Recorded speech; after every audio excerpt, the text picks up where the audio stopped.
Okay. So proceed tayo muna doon sa mga sa mga natin na dismiss pa, no? Si Mr. Sunny Reyes, Mr. Sunny Reyes, ano pong position nyo? Patrolman. Patrolman po. So bakit po kayo na-dismiss? Mike po, Mike. Ginasuhan po ako ng Station 11 po. Ano nga pong ikinaso sa inyo? Bali, ang ano po, drugs tsaka baril po, tinanim na po nila ako. Ano po? Drugs po, tsaka baril po. At kayo nag-shoulder no lahat ng gasa sa kaso niya. Opo.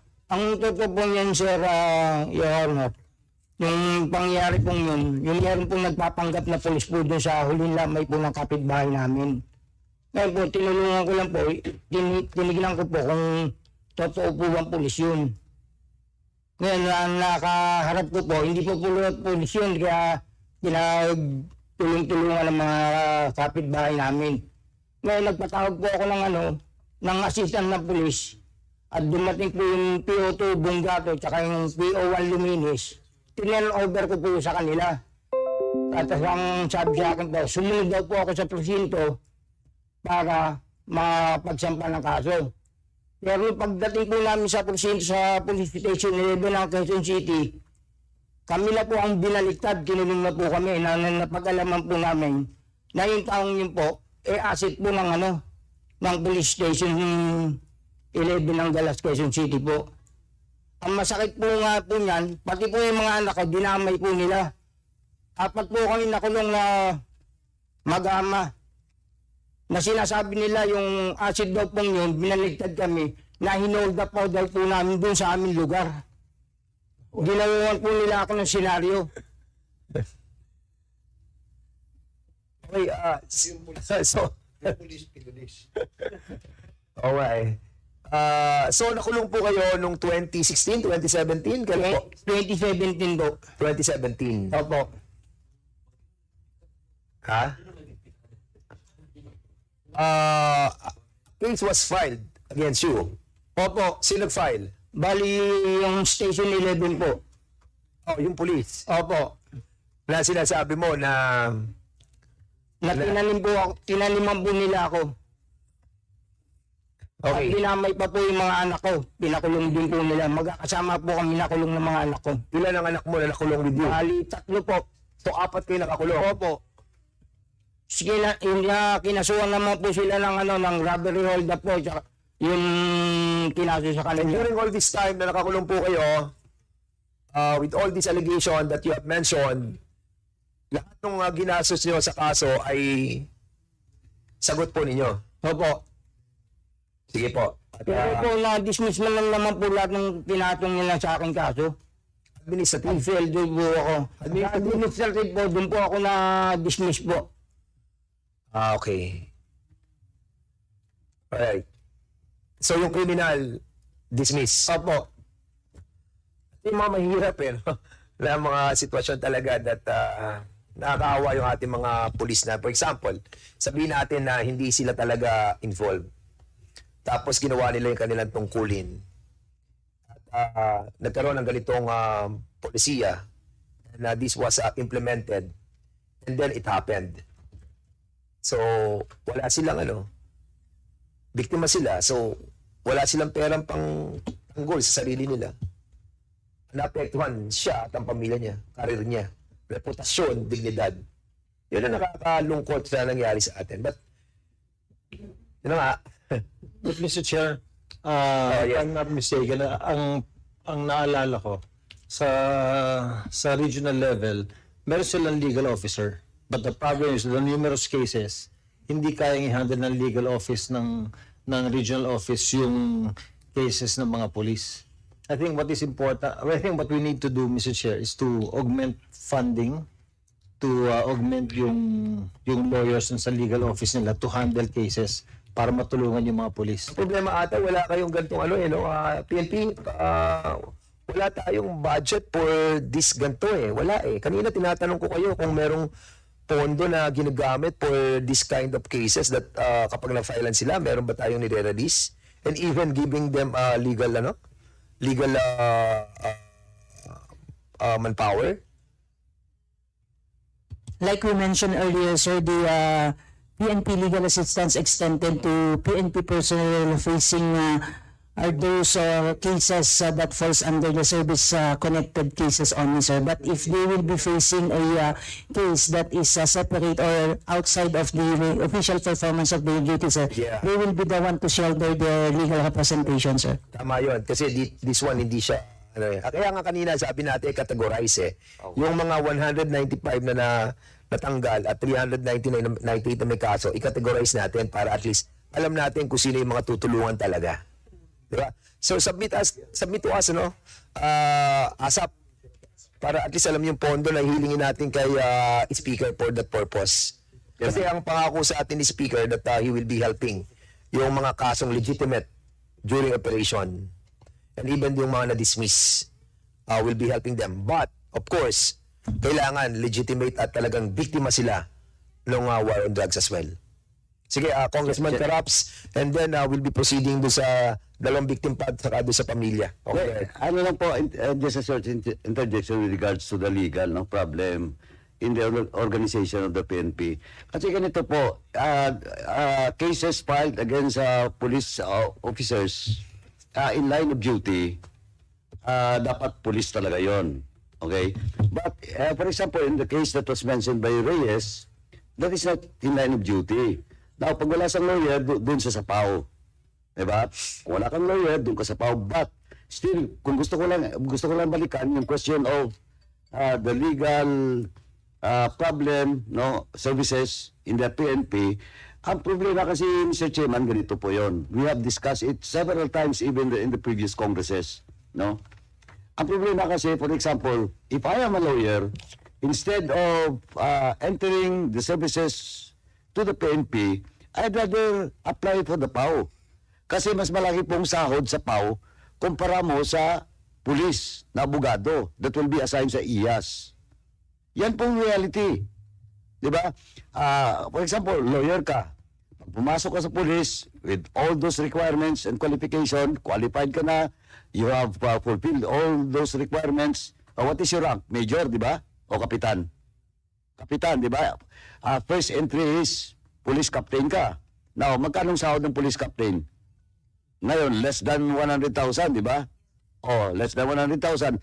But, if I am a lawyer, I'd rather apply for the PAO than the police. Kasi, mas malaking sahod ng lawyers new entry sa PAO kaysa sa police. Kaya yun yung isang problema dyan ng talagang sa police. We cannot hire as much as we want lawyers for the police kasi napakababa po ng sahod. Kasi first entry mo, kapitan ka, what is the salary of the police captain, yun po yung sahod mo. Yun talagang problema. Now, kaya siguro, you have to study the local government code, same time yung PNP law, na yung IAS, kung gusto nating suportahan ng todo, pwede naman yun, but ang salary grade siguro patasin natin para mas maraming abogado na papasok dun sa police, not entering the police service, but dun sa legal ng police, no? Dun sa IAS. Yun yung pong pwedeng maging remedyo. But as of now, kaya yan ang hinarap natin dahil kahit lagyan pa yan natin ng malaking punto dyan. Still, the question is the scarcity of lawyers within the police organization. Mr. Chair. Yun yung problema talaga dyan. And of course, siguro talagang dapat manawagan din tayo dito sa counterpart natin, no, sa Senate. Because in here, sa atin po sa Kongreso, yung House Bill number 6509, pending pa to sa Senate, yung pre-legal assistance to uniformed personnel. We approved this with the Committee on Justice. 2022 pa to, naalala ko na aprobahan na natin to, providing free legal assistance to any officer or uniformed personnel of the Armed Forces of the Philippines, the Bureau of Fire, Bureau of Jail, Coast Guard, PNP na facing any charge before the prosecutor's office, sana po ma-aproba na sa Senado to. Congressman Charon, please. I was just saying, Mr. Chairman, na yung mga abogadong pumapasok din sa ating government like sa PNP, hindi po sila nag-litigate. Nandun lang sila as in an advisory or rendering legal opinion. Yun po ang trabaho ng mga lawyers sa government offices. Yung nag-litigate talaga, yung pumupunta sa yung mga abogadong nandyan sa PAO at saka yung private lawyers. Yung mga nasa nasa government. If I am not mistaken, hindi po sila nag-litigate unless they ask permission from the chief of the office na mag-engage in legal practice of the profession. I don't know if that is correct. Please reply on that General Pardo. Sir, for proper context po, sir, yung mga PNP lawyers po natin, sir, ay nare-represent po yung mga pulis natin na kakasuhan. Yan po yung sinasabi po natin na applicable doon sa mga service-connected cases. Just like ang binanggit po, sir, ni Congressman Gomez, sir, na may mga subject ng police operations na nagka-countercharge sa police, yun po ay nare-represent po ng ating mga PNP lawyers. At marami na po silang cases won in favor po ng mga pulis nating nakakasuhan, sir. Chair, so it is just clear na kulang talaga ang mga pulis sa PNP kasi it's not happening in the provinces. Ang daming policemen, when I was still in the private practice, pupunta sa private lawyer. At meron namang IBP na sinasabing yung de officio na nagre-render po tayo ng servisyo na walang bayad. So yun ang ginagawa ng mga abogadong private kasi yung mga pulis napakarami.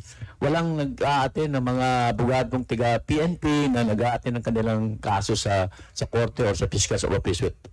So yun po nangyayari sa ground. Hindi ko alam kung asan yung merong maraming abogado sa PNP. Mr. Chair, Sir, Congressman Goma. I just want to find out if do we already have an approved bill in augmenting yung legal services ng PNP? Yeah, I just mentioned that we have already approved Committee on Public Order and also Committee on Justice. House Bill number... Approve on third reading, Mr. Chair? Yeah, okay na tayo. Pending in Senate? Yes. Pending in Senate? Pending in the Senate. Yeah. Legal assistance for the PNP. Pending kasi sa kanila. Anyways, proceed muna tayo doon sana tapusin natin itong si Jason Ibe. Mr. Jason Ibe, ikaw naman, bakit ka na-dismiss? Sir, yung sa amin, sir, kami yung 7 police na pinag-push up ni former PNP Chief Bato de la Rosa sa Angeles City Police Office, sir. Kami yung... Ba't yung pinag-push up? Ang naging kaso namin, sir, is meron kaming hinuling Koreano sa Friendship Plaza, sir, sa Angeles City Police Station 5. Tapos, sir, naging dahil sumunod kami sa utos ng ng COP. Pinalaro niya yung dapat sanang ma-file na kaso. Naging robbery extortion, sir, yung kaso. Ngayon, sir, pumutok sa media dahil nakasabay yun sa kaso nung pinatay na Koreano sa loob ng krame. Yeah. If you remember, sir, yung kaso ni Ricky Santa Isabel na Yes. Juji yata yung Koreano. Sorry, sir. Okay, proceed. Yes, sir. Para matakpan, sir, yung dahil naging national news yung Sa Korean. Korean na yun na namatay sa krame, sir. Yung kwento nung sa amin, sir, kami, sir, yung pinantakip nila para gawing sensationalize yung kasong simpleng robbery extortion, sir, yung sa amin. Is ginawa kaming kidnapping. In-insist nila, sir, na pinapilit nilang pinafile na kidnapping yung maging kaso namin. Tapos apparently, sir, after second day, sir, nangyari yun, sir. Nirestrict kami sa kampo, sir. Tinanggalan kami kaagad ng baril, sir, at saka ng cellphone. Ni-restrict kami doon wala pa kaming kaso, sir. Tapos nabalitaan na lang namin na may planong patayin kami, sir. Ng mga taga-Krami ata or Itong kaso nyo, it's not, hindi siya involved yung operation nyo tungkol sa illegal drugs. hindi, sir, robbery extortion ng po. Well, anyway, ang pinag-uusapan natin is sa EJK, no? Yes, But it's worth understanding also yung case ninyo. No? Kasi, sir, yung These are all these are all your story and your allegation. But of course, we will be asking also the PNP to look into this. Kung talagang but sino administrative dismiss kayo, right? yes, sir, yung criminal case din, sir, dismiss. Ano natin doon, for example, na-dismiss tayo criminally. Sir, yung po kasing nangyari sa amin, sir, kung if I may, sir, tutuloy ko yung... Sige, go ahead. Para malaman lahat, sir. Publicly kasi, sir, na pinaiya kami without wala pa kaming mga na-file na kaso. Tapos, sir, lahat ng gastos, sinolder namin, sir, yung pambayad ng abogado. Where in fact, yung case namin, sir, job-related, work-related po yun. Kaso, walang support sa PNP, sir. Tapos, Sino kaso sa inyo? tapos, sir, na-dismiss na yung kasong kriminal namin. Umatras na yung complainant.